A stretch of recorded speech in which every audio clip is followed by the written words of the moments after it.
시민 여러분 안녕하세요. 소설가 이철환입니다. 지난번엔 광산구 소재 이야기꽃 도서관에서 강의를 진행했는데요. 오늘은 좀 장소로 옮겼습니다.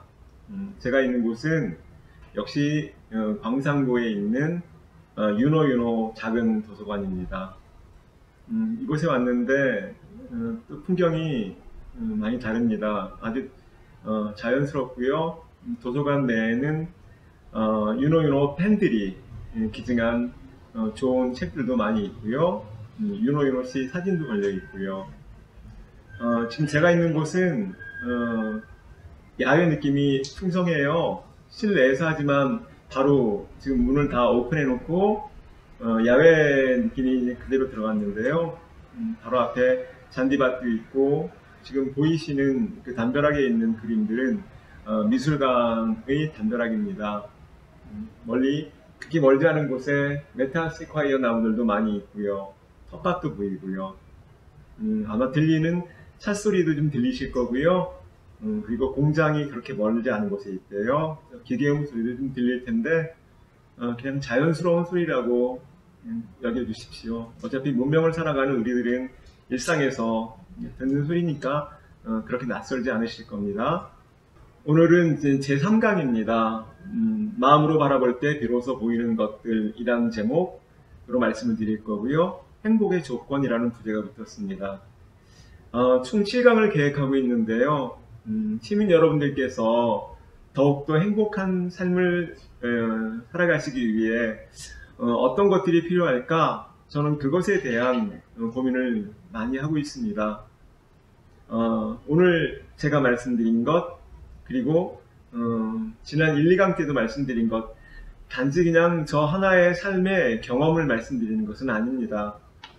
한 개인이 경험이라는 것이 그렇게 구체적이고 또 되게 쓸만한 것이다 라고 장담할 수 없잖아요. 그래서 저는 인류의 지성사를 더듬어 보았습니다. 우리보다 먼저 이 지구별을 살다 가신 분들은 삶의 끝에서 우리에게 이야기를 던져주고 가셨는데요. 아마 그분들이 던져준 모든 이야기가 인간의 행복과 불행에 관한 이야기일 겁니다. 우리가 더 행복한 삶을 영위하기 위해서 나는 삶의 끝에서 어떤 것을 느꼈다. 그리고 어떤 것을 후대에게 말하고 싶다.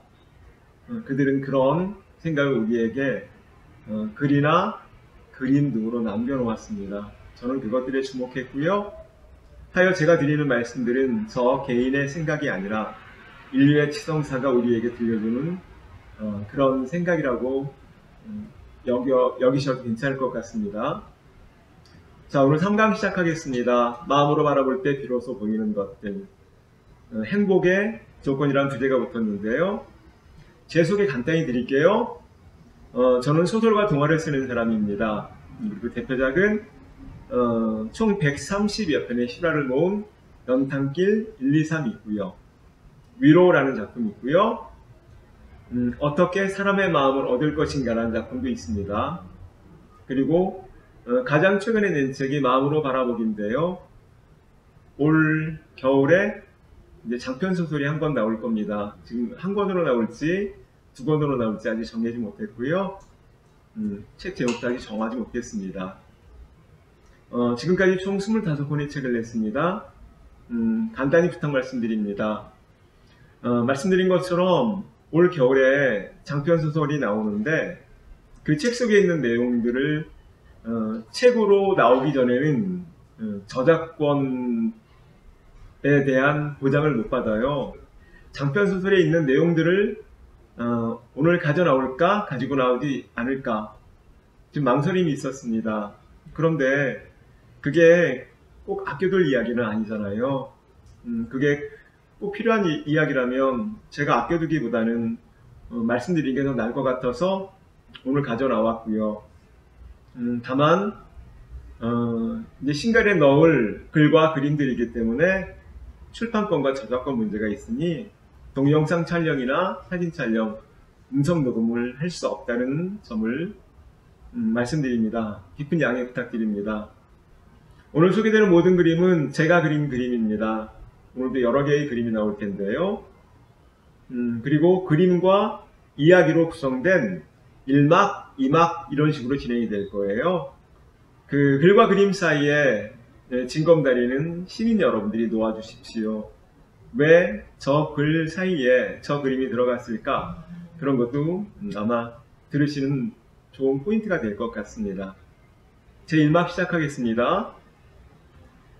마음으로 바라볼 때 비로소 보이는 것들 이란 표제가 떴고요. 부제 행복의 조건이 떴습니다. 제 1막입니다. 행복에 필요한 세 가지 힘. 사람들에게 행복에 필요한 것들이 있을 텐데 그 행복에 필요한 세 가지 힘은 무엇입니까? 하고 묻는다면 저마다 그 물음에 대한 대답은 다를 것입니다. 물론 공통된 것도 있을 테고요. 저는 지금 근본적인 것에 질문을 던져보았는데요.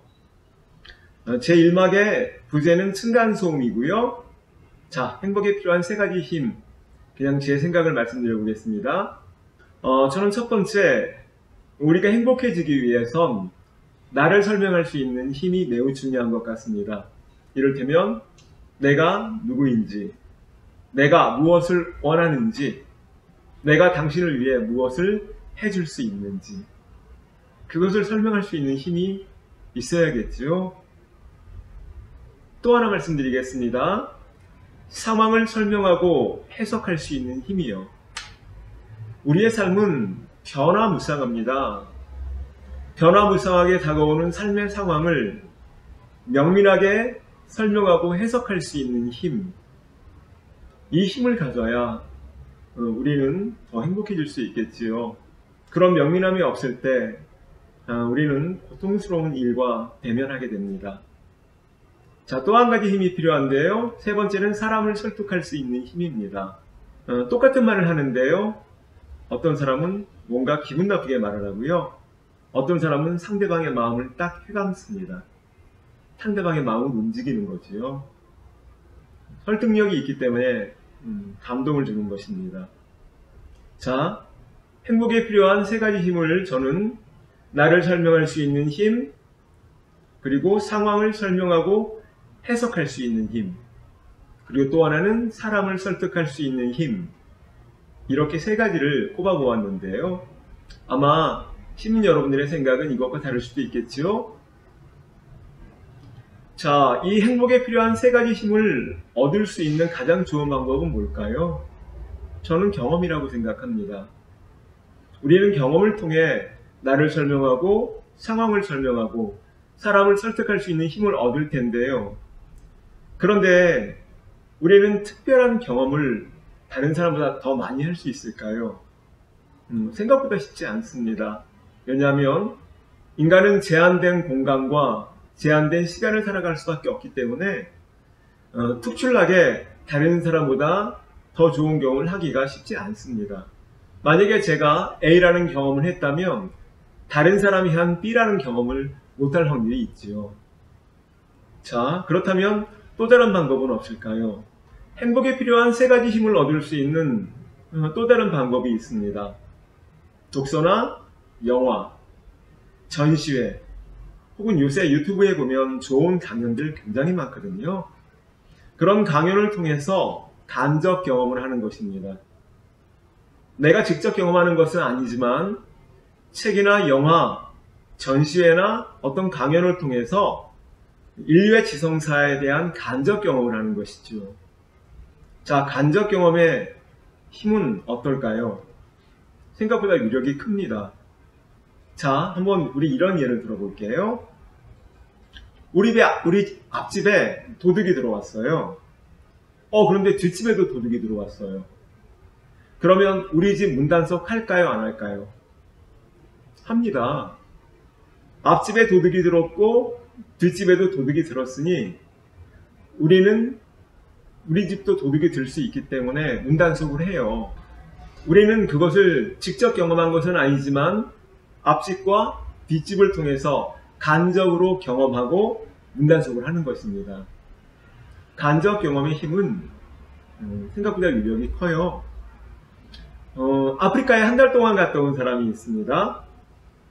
그리고 아프리카에 한 번도 가지 못했지만 아프리카의 기쁨과 슬픔이 담겨있는, 즉 아프리카의 역사책 한 5권을 한 달 동안 읽은 사람이 있습니다. 아프리카에 대해서 누가 더 많이 알까요? 아프리카를 한 달 동안 갔다 온 사람은 아프리카에 대해서 생생하게 말할 수 있는 힘이 있겠지요. 그러나 아프리카 한 달 동안의 여행은 아프리카의 기쁨과 슬픔에 관해 말하기에는 부족한 시간입니다. 차라리 아프리카의 역사에 관한 한 5책을 5권 정도 읽은 사람이 아프리카의 기쁨과 슬픔에 대해서 더 세밀히 말할 가능성도 높습니다. 간접 경험의 힘은 생각보다 위력이 큽니다. 다시 한번 말씀드리겠습니다만, 행복에 필요한 3가지 힘. 첫 번째, 나를 설명할 수 있는 힘. 두 번째, 상황을 설명하고 해석할 수 있는 힘. 세 번째, 사람을 설득할 수 있는 힘. 이 3가지가 우리가 행복해지기 위해서 꼭 필요한 힘이라고 생각하는데, 오늘은 두 번째, 상황을 설명하고 해석할 수 있는 힘에 관해서 제가 좀 집중적으로 말씀을 드리려고 합니다. 자, 말씀드린 것처럼 상황을 명밀하게 설명하고 해석할 수 있는 힘이요.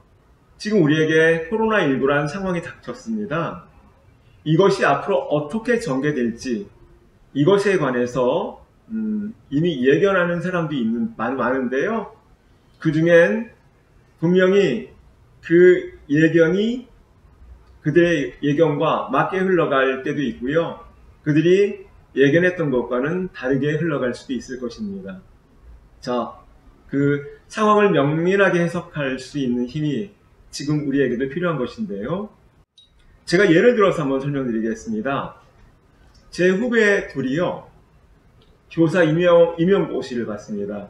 이제 선생님이 되려면 이 임용고시에 합격해야 되잖아요. 같은 학교를 다녔습니다. 같은 학년이었고요. 자, 그 2명이 임용고시를 봤는데 대단히 유감스럽게도 한 명은 합격하고 한 명은 떨어졌습니다. 떨어진 친구는 매우 마음이 아팠겠지요. 합격한 친구는 기쁘긴 했지만 친한 친구가 떨어졌으니 마음 한켠이 쓰렸을 것입니다. 자, 처음에는 그에게, 떨어진 친구에게 위로의 전화를 하고 싶었지만 쉽게 안 되는 거예요. 어설픈 말로 위로하기가 더 어려웠을지도 모르지요. 그래서 전화를 안 하다가 어느 날 그래도 용기를 내어 친구에게 전화를 걸었습니다. 그런데 임용고시에 떨어진 친한 친구가 전화를 안 받는 거예요. 그럴 수도 있겠다. 마음이 아파서 그럴 수도 있겠다 생각했죠. 그리고 다시 시간이 지난 다음에 또 전화를 했는데 전화를 계속 안 받아요. 그러자 임용고시에 합격한 친구는 슬슬 부하가 나기 시작했습니다. 마음이 불편해지기 시작했어요. 왜냐하면 물론 자기는 합격하고 자기 친구는 떨어졌지만 그래도 이 정도에는 전화를 받아줘야 되는 거 아닌가. 그래서 만나서 좀 위로도 해주고 싶고 그런데 전화를 안 받으니 굉장히 답답했던 거예요. 자, 그러면 임용고시에 떨어진 친구는 왜 전화를 받지 않았을까요? 자, 이유가 있었습니다. 먼저 임용고시에 합격한 친구는 오해를 했습니다. 아무리 마음이 아파도 떨어진 친구가 합격한 자신을 질투하는 것 같았어요. 질투하지 않는다면 전화를 받지 않을 리 없잖아요. 그리고 임용고시 합격한 친구는 이렇게 생각했습니다. 야, 친구가 친구를 질투하냐? 그게 친구야? 이런 오해를 하기 시작했어요. 그런 오해를 할 수도 있다고 생각합니다. 누구라도 할 수 있겠지요. 그런데 임용고시에 떨어진 친구는 왜 전화를 받지 않았을까요? 이유가 있었어요.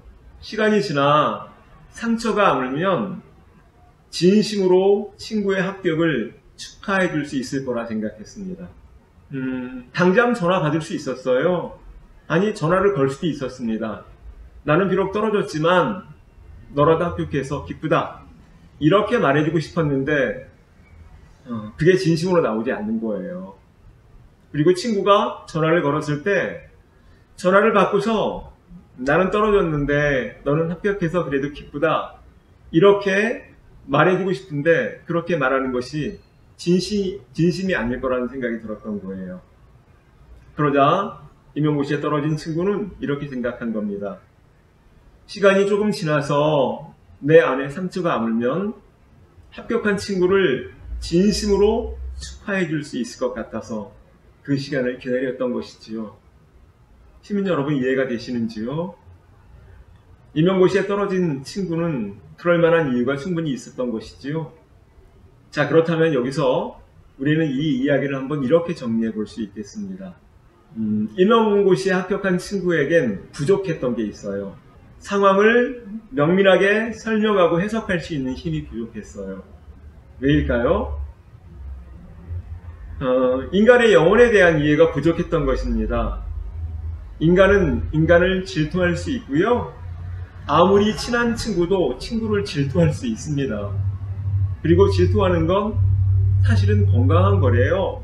그 질투 때문에 누군가를 깎아내리고 폄훼하면 그게 문제인 거지, 그러지만 않는다면 친한 친구라도 친한 친구를 질투하는 것도 나쁜 것도 아니고요.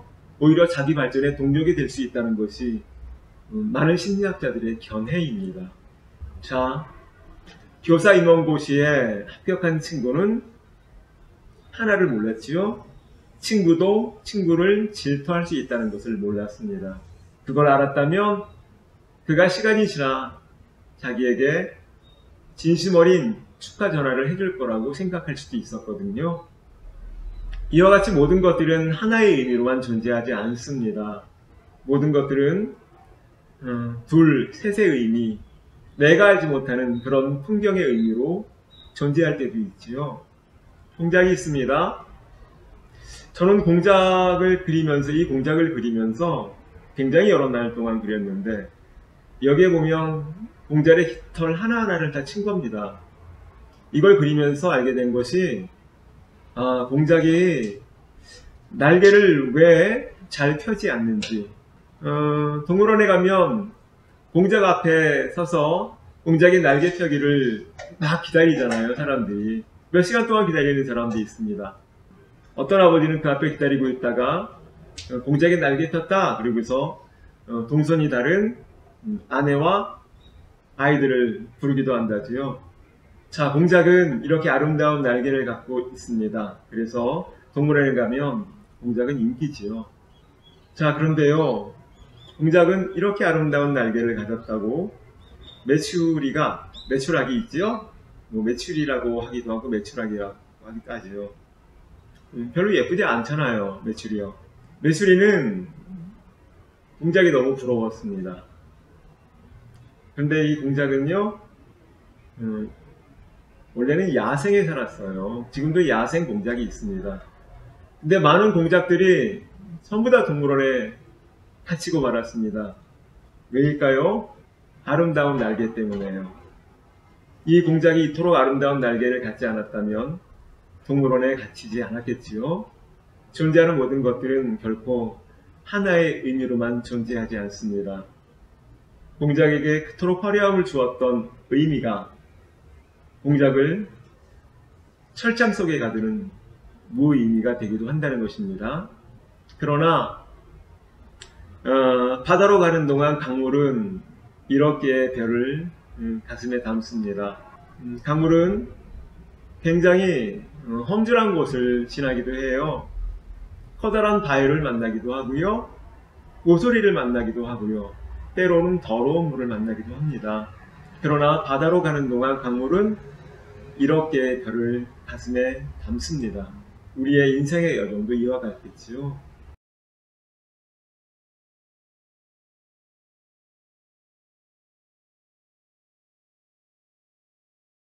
자, 오늘 행복의 조건 한번 말씀드리겠습니다. 좀 요약하기 위해서 제가 정리해 놓은 거고요. 우리가 행복해지기 위해서 필요한 것이 있는데 변화무쌍하게 다가오는 삶의 상황을 명민하게 설명하고 해석할 수 있는 힘, 이것은 우리 행복에 매우 중요한 역할을 한다고 생각합니다. 조금 달리 말씀드리면 눈앞에 펼쳐진 풍경만 보는 것이 아니라 풍경 너머의 풍경을 볼 수 있는 힘, 이것을 우리는 성경지명이라고 하기도 하고 예지력이라고 말하기도 합니다. 풍경 너머의 풍경을 볼 수 있는 힘, 눈앞에 있는 것만 보지 않고 저 건너편의 것을 볼 수 있는 힘 말입니다. 제 1막입니다. 제목은 층간소음인데요. 지금부터 이야기를 낭독해 드리겠습니다. 글과 그림 사이에 징검다리는 우리 시민 여러분들께서 놓아주시기 바랍니다. 할머니 혼자 사는 아파트에서 실제로 있었던 일입니다. 할머니가 사는 집 바로 위층에 혼자 사는 할아버지가 있었습니다. 할아버지가 거실을 오갈 때마다 들려오는 쿵쿵거리는 발걸음 소리는 할머니 귀에 몹시 거슬렸습니다. 할머니는 위층으로 올라가 발걸음 소리 좀 작게 해달라고 말하고 싶었지만 참았습니다. 어느 날부터인가 위층 사는 할아버지의 발걸음 소리가 들리지 않았습니다. 하루가 지나고 이틀이 지나도 할아버지의 발걸음 소리는 들리지 않았습니다. 할머니는 위층에서 들려올지도 모르는 소리에 이전보다 민감하게 귀를 기울였습니다. 아무래도 이상했습니다. 일주일이 넘도록 할아버지의 발걸음 소리가 들리지 않았습니다. 할머니는 불길한 예감이 들어 경비실에 전화를 걸었습니다. 자신은 705호에 사는데 위층에 사는 할아버지의 발걸음 소리가 일주일이 넘도록 들리지 않는다고 할머니는 말했습니다. 초인종을 눌러도 안에서 인기척이 없으면 밖에서 문을 따고서라도 들어가 보는 게 좋겠다는 당부도 했습니다. 할머니의 전화를 받고 경비 아저씨는 곧바로 할아버지가 살고 있는 805호로 갔습니다. 거듭 초인종을 눌러도 인기척이 없었습니다. 할머니의 말이 생각나 경비 아저씨는 밖에서 문을 열고 들어갈 수 있도록 조치를 취했습니다. 20분쯤 지나 들어가 보니 거실 한쪽에 누워 거의 죽음에 이른 할아버지가 보였습니다. 아래층 사는 할머니의 관심으로 죽음 직전에 빈사 상태에 놓여있던 할아버지는 극적으로 살아날 수 있었습니다. 할머니에게 위층에서 들려오는 층간소음은 귀에 거슬리는 것이기도 했지만 누군가 살아있다는 신호이기도 했습니다.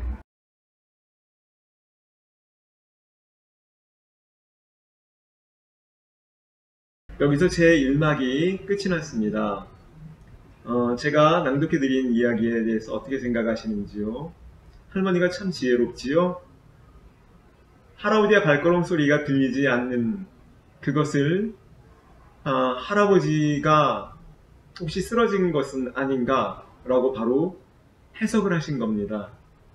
어떤 상황에 대해서 자기가 느꼈던 불편한 상황을 명밀하게 해석하는 힘이 할머니한테 있었던 것이죠. 그래서 죽어가는 빈사 상태의 할아버지를 살릴 수 있었던 것입니다.